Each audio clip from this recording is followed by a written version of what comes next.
রাজধানীর foreign service একাডেমিতে সংস্কার নিয়ে রাজনৈতিক দলগুলোর সঙ্গে আলোচনায় বসছে জাতীয় ঐকমত্য কমিশন। এ বিষয়ে বিস্তারিত জানাতে যোগ দিচ্ছেন সহকর্মী বনি ইবনে কামাল। বনি, এই বৈঠক কখন শুরু হতে যাচ্ছে আর আলোচ্য সূচির মধ্যে আজকে কি কি বিষয় রয়েছে?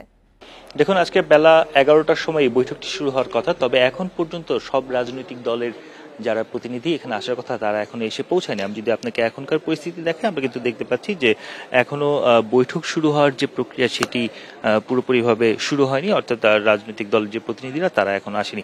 আজকে মূলত 6টি বিষয়ে এই আজকের যে বৈঠকটি সেই বৈঠকটি অনুষ্ঠিত হবে। এর মধ্যে রয়েছে রাষ্ট্রপতির নির্বাচন পদ্ধতি, ইলেকটোরাল কলেজ, রাষ্ট্রপতির ক্ষমতা ও দায়িত্ব।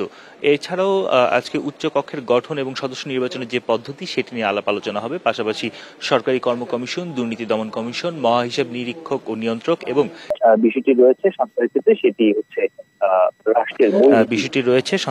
সেটি হচ্ছে রাষ্ট্রের মূলনীতি। এই মোট 6টি বিষয় নিয়ে আজকে আলাপ আলোচনা হবে এবং এই 6টি বিষয়ে আলাপ আলোচনার মাধ্যমেই আজকে আসলে জুলাই এর যে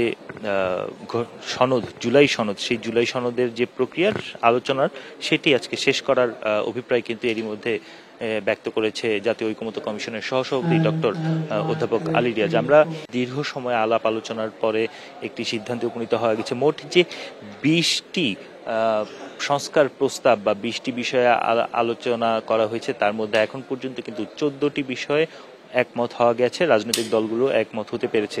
পাশাপাশি আমি আপনাকে একটু জানিয়ে রাখতে চাই, এই যে এখানে যারা রাজনৈতিক দলগুলো রয়েছে তাদের মধ্যে বেশিরভাগই কিন্তু আসলে এই যে যেই কাঠামোটা হচ্ছে বা যেই সংস্কারটা হচ্ছে সেটার একটা আইনি ভিত্তি চাই। যদিও বিএনপির পক্ষ থেকে বলা হচ্ছে এরকম একটি যেটি আসলে সব দলের সম্মতিতে হয়, সেটির আইনি ভিত্তি আসলে সবচেয়ে বড় আইনি ভিত্তি, এর জন্য আলাদাভাবে আইন ভিত্তি তৈরির খুব বেশি প্রয়োজন তারা দেখছেন না। রাজধানীর ফরেন সার্ভিস একাডেমিতে সংস্কার নিয়ে রাজনৈতিক দলগুলোর আলোচনার কথা রয়েছে। এই বিষয়ে বিস্তারিত জানাচ্ছিলেন সহকর্মী বনি ইবনে কামাল।